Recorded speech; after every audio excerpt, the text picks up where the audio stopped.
ইউরোপের দ্বিতীয় দীর্ঘতম নদী দানিউবে জেগে উঠেছে দ্বিতীয় বিশ্বযুদ্ধের স্মৃতি। ভয়াবহ খরায় নদীর পানি রেকর্ড হারে কমে যাওয়ায় যুদ্ধের প্রায় ৮০ বছর পর নাৎসি বাহিনীর ডুবিয়ে দেয়া যুদ্ধজাহাজগুলো এখন দৃশ্যমান। দানিউবের বুকে ইতিহাসের হারিয়ে যাওয়া অধ্যায় উঠে এলেও নদীটি এখন জলবায়ু পরিবর্তনের কঠিন বাস্তবতার সামনে দাঁড়িয়ে। একসময় যেসব যুদ্ধজাহাজের অস্তিত্ব ছিল পানির গভীরে, প্রায় ৮০ বছর পর সেগুলো এখন দৃশ্যমান দানিউবের বুকে। ১৯৪৪ সালে দ্বিতীয় বিশ্বযুদ্ধের শেষ দিকে রেড আর্মি যখন দ্রুত ইউরোপের দিকে অগ্রসর হচ্ছিল, তখন পিছু হটতে থাকা নাৎসি বাহিনী দানিউব নদীতে ইচ্ছাকৃতভাবে শত শত যুদ্ধজাহাজ ডুবিয়ে দেয়। দীর্ঘ কয়েক দশক পর ভয়াবহ খরায় নদীর পানি কমে যাওয়ায় হাঙ্গেরির দানিউবে ভেসে উঠেছে সেই যুদ্ধজাহাজগুলোর ধ্বংসাবশেষ।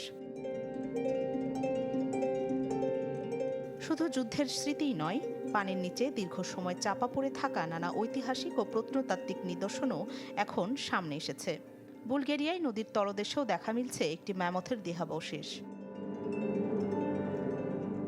নগদ নিয়ে এলো হার না মানা হার অফার। সর্বনিম্ন ১০,০০০ টাকা রেমিটেন্স নগদে পাঠালে থাকছে স্বর্ণের হার জেতার সুযোগ। আর বুদাপেস্টের গেলাট হিলের কাছে জেগে উঠেছে হাঙ্গার রক নামে পরিচিত একটি পাথর, যা সাধারণত নদীর পানির স্তর চরম পর্যায়ে নেমে গেলেই দৃশ্যমান হয়। কিন্তু ইতিহাসের এসব নিদর্শন সামনে আসার বিপরীতে তৈরি হয়েছে নতুন সংকট। নদীর পানি কমে যাওয়ায় আটকে পড়েছে আন্তর্জাতিক ক্রুজ জাহাজ, ব্যাহত হচ্ছে পণ্য পরিবহন ও বাণিজ্য।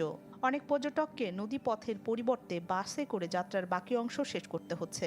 প্রতি বছর প্রায় ৬ লাখ পর্যটক দানিউব নদী পথে ভ্রমণের জন্য হাঙ্গেরিতে আসেন। তবে এবছর পানি কমে যাওয়ায় বুকিং কমছে, বাতিল হচ্ছে ভ্রমণ। ফলে কোটি কোটি ডলারের রাজস্ব হারানোর শঙ্কা করছে পর্যটন সংশ্লিষ্টরা। বিজ্ঞানীরা বলছেন, অস্বাভাবিক এই পরিস্থিতির পেছনে অন্যতম কারণ জলবায়ু পরিবর্তনের প্রভাব। উষ্ণতার কারণে আল্পস অঞ্চলের তুষার ও বরফ আগেভাগেই গলে যাওয়ায় গ্রীষ্মে দানিউবে পানির প্রবাহ কমেছে। এর সঙ্গে যোগ হয়েছে স্বাভাবিকের তুলনায় কম বৃষ্টিপাত। রাখি জেসমিন, চ্যানেল 24।